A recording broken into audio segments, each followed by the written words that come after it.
আসসালামুআলাইকুম, আশা করি সবাই ভালো আছেন। আজকে যে ওষুধটি রিভিউ করব সেটি হচ্ছে আপনারা স্ক্রিনে যে ওষুধটি দেখতে পাচ্ছেন, ওষুধটির নাম হচ্ছে ইকোভিট 400 mg ক্যাপসুল। এটি সাধারণত বাজারে দুইটি ফর্মে পাওয়া যায়, একটি হচ্ছে ইকোভিট 400 mg ক্যাপসুল আর একটি হচ্ছে ইকোভিট 200 mg ক্যাপসুল। এটি সাধারণত যেসব রোগের কাজ করে সেটি হচ্ছে এটি ভিটামিন ই এর অভাব পূরণে, ত্বক ও চুলের সুস্বাস্থ্যে ব্যবহৃত। এছাড়াও যাদের যৌন শক্তি কম সেই সকল রোগীদের ক্ষেত্রেও এটি নির্দেশিত। যাদের ঘন ঘন চুল পড়ে যায়, অতিরিক্ত চুল পড়ে যায় সেই সকল রোগীদের ক্ষেত্রেও এটি সেবন করা হয়।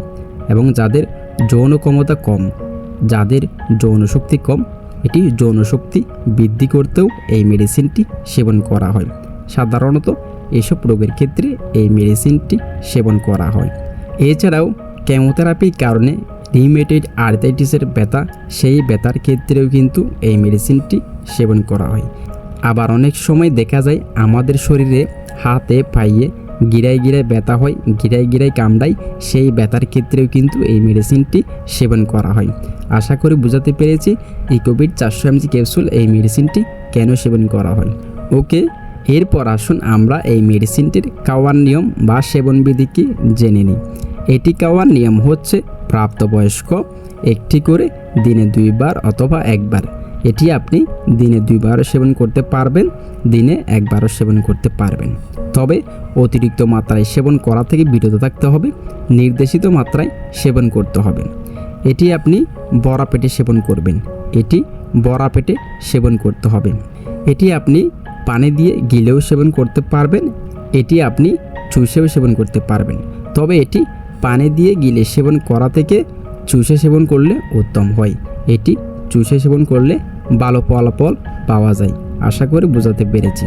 এটির পার্শ্ব প্রতিক্রিয়া হচ্ছে এটির তেমন কোনো পার্শ্ব প্রতিক্রিয়া নাই, তবে অতিমাত্রায় দীর্ঘদিন ব্যবহারে চোখে ঝাপসা দেখা যেতে পারে, ডায়রিয়া হতে পারে, যেমনি বমি বমি ভাব, মাথা ব্যথা, এছাড়াও পাকস্থলী মোচড়ানো দেখা দিতে পারে। সাধারণত এসব পার্শ্ব প্রতিক্রিয়াগুলো হতে পারে। আর এটির সতর্কতা হচ্ছে এটি যারা এস্ট্রোজেন জাতীয় ওষুধ গ্রহণ করছে সেই সব রোগীদের মধ্যে থ্রম্বোসিসের ঝুঁকি বাড়াতে পারে।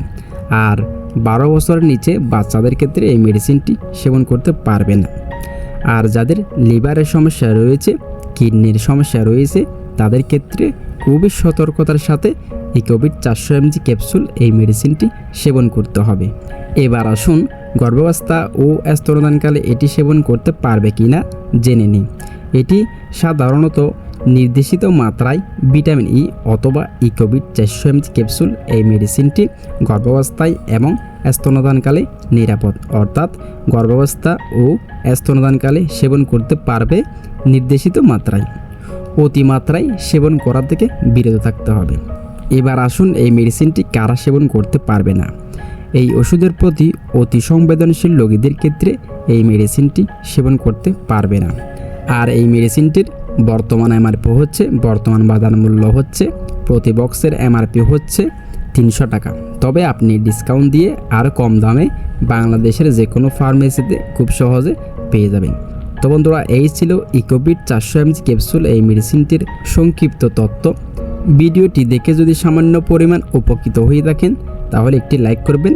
ধন্যবাদ সবাইকে।